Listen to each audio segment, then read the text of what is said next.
हाँ, तो Thevenin analysis पढ़ लिया था बेटा हमने कि it is useful when current through specific resistance in the circuit is to be calculated, but हम इसके लिए यूज नहीं करते हैं। हमने एक यूज किया था, अगर यहाँ कैपेसिटर होता तो उस कैपेसिटर पर charge as a function of time कैसे वेरी करेगा, वो सब चीजें हम उससे देखने में कामयाब हो गए थे।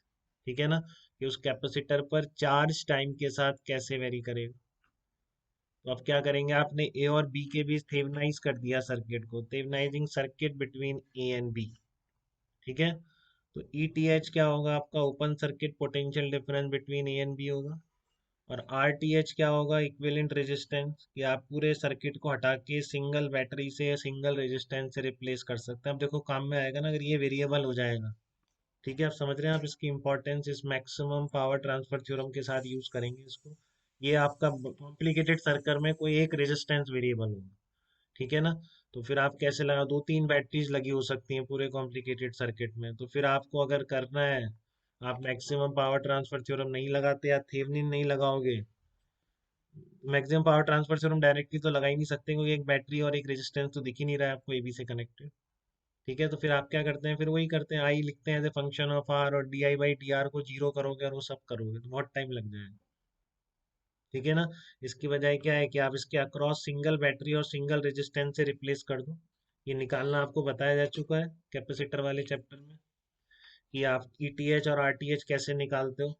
ठीक है ना, तो देखो आपने क्या किया, ईटीएच निकालने के लिए क्या करोगे, ओपन सर्किट पोटेंशियल डिफरेंस, मैंने यहाँ पे दिखा दिया एक बार फिर से आपको, ए और बी के बीच ओपन सर्किट, तो इसमें करंट तो चल ही नहीं रही जब ये यहाँ से ओपन सर्किट हो गया तो V A minus V B किसके बराबर हो जाएगा, ई एम एफ के बराबर हो जाएगा। ठीक है, दूसरा आप आर टी एच कैसे निकालते हो, ए और बी में के बीच आप बैटरीज को शॉर्ट सर्किट कर देते हो। बहुत बार सुन लिया बेटा, आ जाना चाहिए आपको कोई। ठीक है ना, दिक्कत नहीं होनी चाहिए आपको। ए और बी के बीच आपको इक्विवेलेंट रेजिस्टेंस बैटरीज को शॉर्ट सर्किट करके, तो ये इक्विवेलेंट रेजिस्टेंस कितना आ जाएगा, R one R two upon R one plus R two. ठीक है ना, R one R two upon R one plus R two, A और बी के बीच इक्विवेलेंट रेजिस्टेंस आ जाएगा।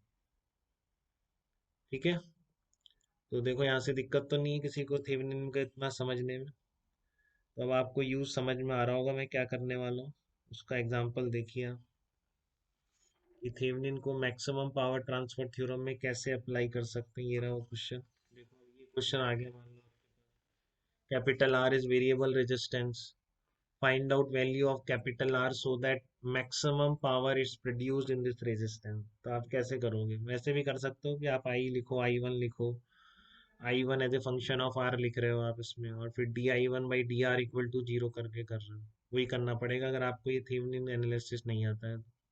ठीक है, और अगर आता है तो आप क्या करोगे, मेथड टू मैंने लिख रखा है बट ये करना नहीं है आपको, एग्जाम में बहुत टाइम लग जाएगा, वही नहीं। ठीक है ना, Thevenizing circuit between A and B, तो ए और बी के बीच सिंगल बैटरी और सिंगल रेजिस्टेंस से रिप्लेस कर दिया। अब एक चीज ध्यान रखना है, यहाँ पे जबरदस्ती कहीं आप ईटीएच भी निकालने में पड़ जाए, उसकी जरूरत ही नहीं है। ठीक है ना, ईटीएच को कैलकुलेट करने की जरूरत ही नहीं है, क्योंकि आपको पता है इस रेजिस्टेंस की किस वैल्यू पर इसमें पावर मैक्सिमम होगी, जब इसकी वैल्यू किसके बराबर हो जाएगी, इस बैटरी के इंटरनल रेजिस्टेंस के बराबर हो जाएगी। ठीक है ना, इस रेजिस्टेंस में पावर डिसिपेटेड मैक्सिमम कब होगा, जब ये वैल्यू किसके बराबर हो जाएगी, इस इंटरनल रेजिस्टेंस के बराबर हो जाएगी। ठीक है, तो इंटरनल रेजिस्टेंस कैसे, ये आरटीएच है अपना, आरटीएच निकाल लेंगे। आप क्या करेंगे, बैटरीज को शॉर्ट सर्किट, सारी बैटरीज को ए और बी पॉइंट के बीच, सारी बैटरी शॉर्ट सर्किट हो जाएगी, तो सर्किट ऐसा ही दिखेगा। देखो ये शॉर्ट सर्किट हो गई, ये भी तो 6 ओम और 3 ओम पैरेलल में बचेंगे ए और बी पॉइंट के अक्रॉस। देख रहे हैं आप इस चीज को, ए और बी पॉइंट के अक्रॉस केवल 6 और 3 ओम आपके किस में दिखेंगे, पैरेलल में दिखेंगे। तो आर थेवेनिन कितना आ जाएगा, 2 ओम आ गया, तो इसलिए कैपिटल आर किसके बराबर आ जाएगा, 2 ओम के बराबर। इतना सही आंसर है, अगर आपको थेवेनिन आती है तो बस एक लाइन में आंसर है कि आपने बैटरी शॉर्ट सर्किट करके ए और बी के बीच इक्विवेलेंट रेजिस्टेंस निकाल दिया। ईटीएच निकालने की जरूरत नहीं, कि आप उसको बनाने के चक्कर में पहले उसमें निकालने में लग जाए फिर आप ये लगाओ, ऐसा मत करो। ठीक है ना, कैपेसिटर में ईटीएच की भी जरूरत पड़ेगी अगर कैपेसिटर होगा और charge as a function of time पूछा जाएगा तो। बट इस मैक्सिमम पावर ट्रांसफर थ्योरम जब आप थेवेनिन के साथ अप्लाई कर रहे हैं, तो आपको इस तरह के चीज की जरूरत नहीं है कि आप ईटीएच भी निकालें। आपका काम किससे चल जाना है, केवल आरटीएच से चल जाना है। ठीक है बेटा, तो यहाँ तक कोई कंफ्यूजन किसी को भी अब तक हीट ट्रांसफर को लेके आया, हीटिंग इफेक्ट